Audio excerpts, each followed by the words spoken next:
Hello, hello, hello, hello, everyone. Welcome to Relationship Talk with Sharonda. I am your auntie Sharonda. Before we get started, make sure you like, share, and subscribe. See that? I remembered. I did it. I am actually about to get ready to go out on date night, and I have been meaning to get this video done like all week long, but of course, I'm trying to get it done when time permits, and right now, time is permitting. So I'm not going to rush the video, but I am going to talk about love in action, okay? A lot of times we hear the word love and we think of it as, oh, it's just words and it's a feeling. And when I hear it, it makes me feel away and warm inside and fuzzy and all of that. But then when it comes down to real application, sometimes we don't really know how to apply love to our everyday life. So let's talk about it. I posted about love this week on my page.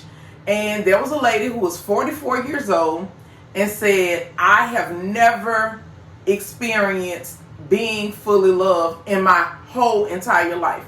Now, let me say this, because people say, well, your parents ain't love you, your sister ain't love you, this person ain't love you. All of those loves are different, okay? Romantic love is completely different. In other words, we love our children, and that's a different type of love than we have for a romantic partner. It just is not the same exact type of love. I believe that the love that we have, the love we should have for everybody is an agape love. But I believe the love that we have for our kids is more of an agape love sometimes than the love that we have for romantic relationships. So we're going to talk about what love looks like when it's put in the form of action. How do we apply it to our everyday life? One of the things that I am grateful for is running into Dr. Bridget Steib. She was my spiritual leader for years. She's no longer my spiritual leader. But when I was going to church, she was my spiritual leader. My family went there. My husband went there. In other words, this is where my family and I fellowship. And the one thing that she taught me was how to love. That is, and when I tell people that, I always give her credit for it. I always say, if I didn't learn anything else at the Ministry of Love, I learned how to love. The name of the church was Ministry of Love, right? So fitting, because guess what? Under her leadership at that ministry, I learned how to love. Love was put in action, right? Whenever we would go to church, we would always go and we would say what was called the Love Creed. Love is patient. Love is kind. Love is not arrogant or rude. It does not insist on its own way.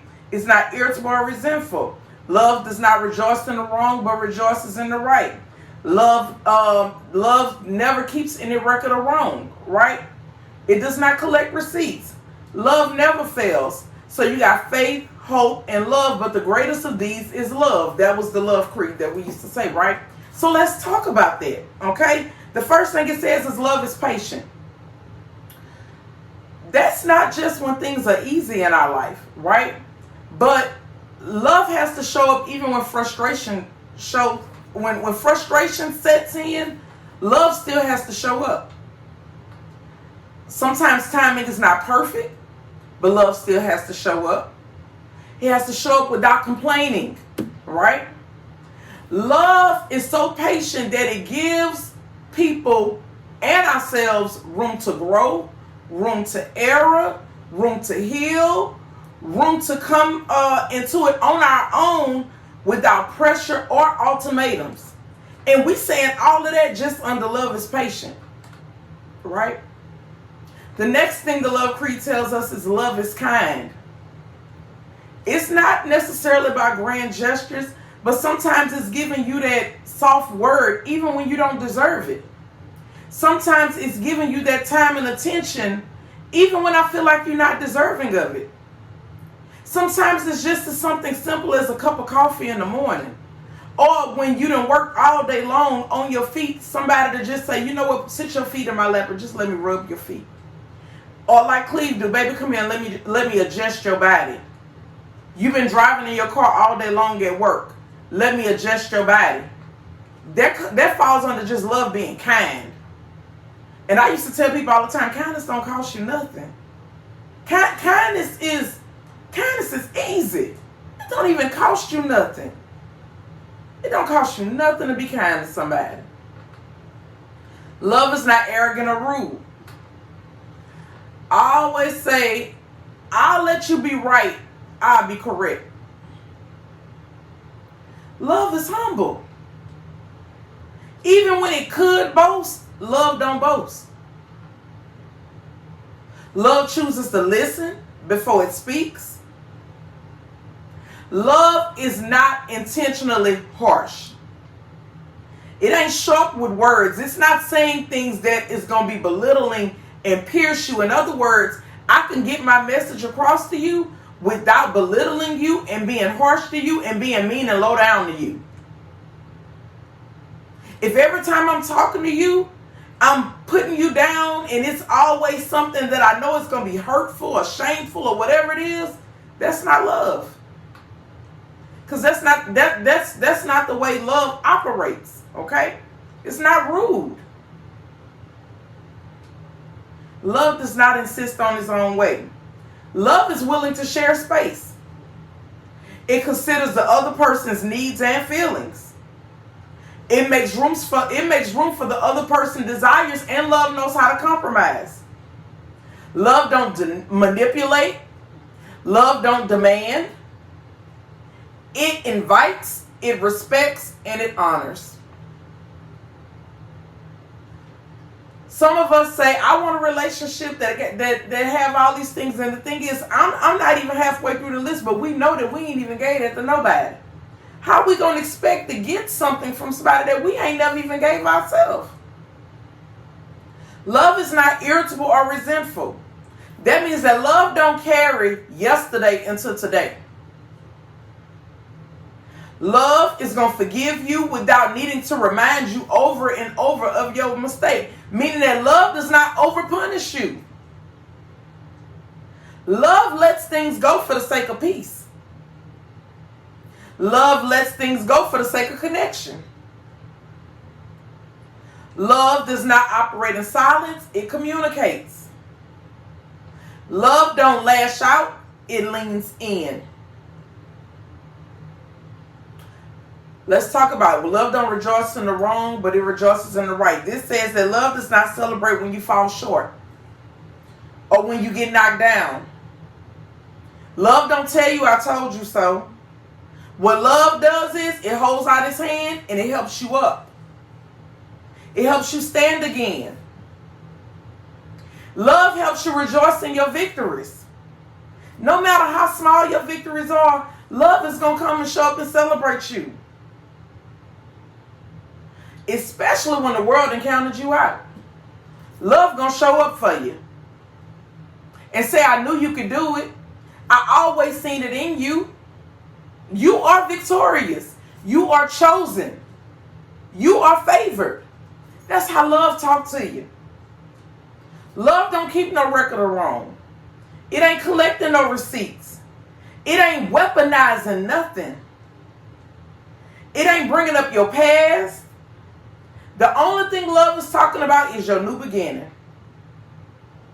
And even if your past is messy, love gonna tell you, guess what? I'm still here.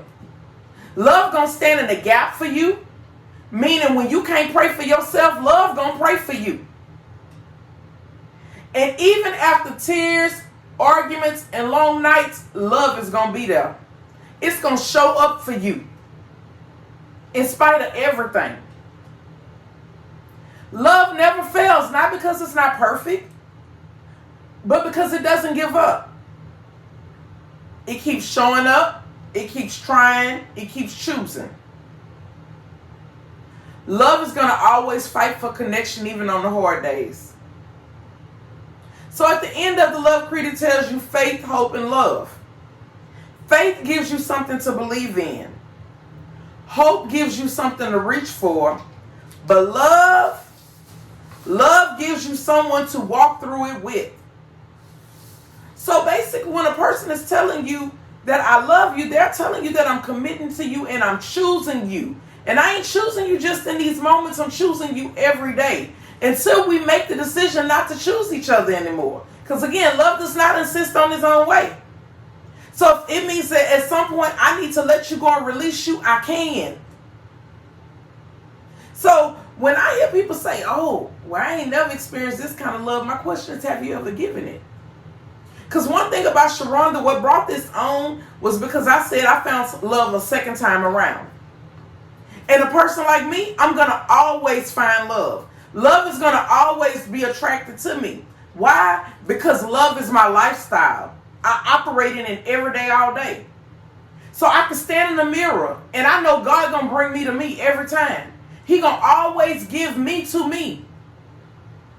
I don't just be having low down people in my life. I was married for 23 years.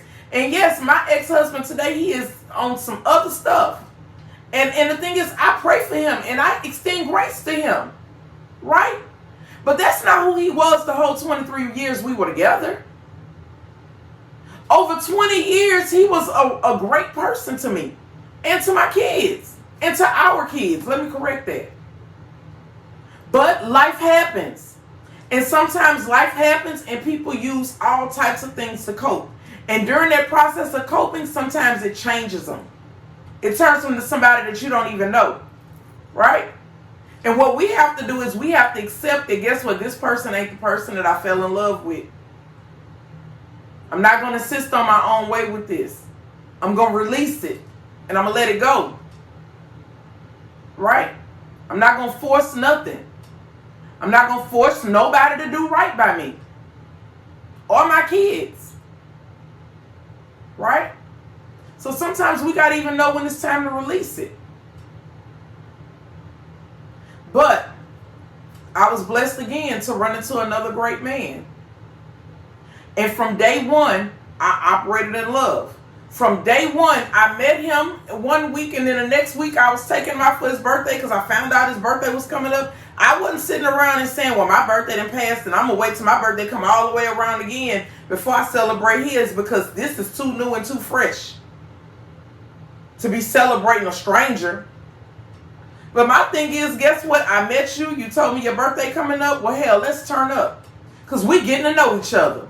So let me show you how I like to celebrate people that I care about. Because I didn't love him at this point. I just operated in love. Love was showing up because, see, love ain't stingy. I ain't sitting around here talking about some, oh, well, I'm not taking him out and spending no money on him because he ain't spent the equivalent on me. It tells you right here, love don't collect receipts. Love shows up. And because I started off and I operated with him in love, and he saw that, guess what? This is different. I ain't never met somebody, and this is how they dealt with me. Right? And guess what it says on here? Love tells us, love don't lash out, it leans in. What it does is love draws things to you, near you. Right? So we wasn't walking in no fear or afraid to be with each other because we're afraid that one of us gonna mess over each other because this is what the dating culture telling us that is going on. No. We showed up as our true authentic selves and we laid it all out. And from day one of me meeting him, I operated in love. Right? And he gave the same thing back to me. And what we did was we grew, we connected, and we bonded. And that's why it is almost 3 years later, we are where we are today. Again, up until somebody decides to do something different.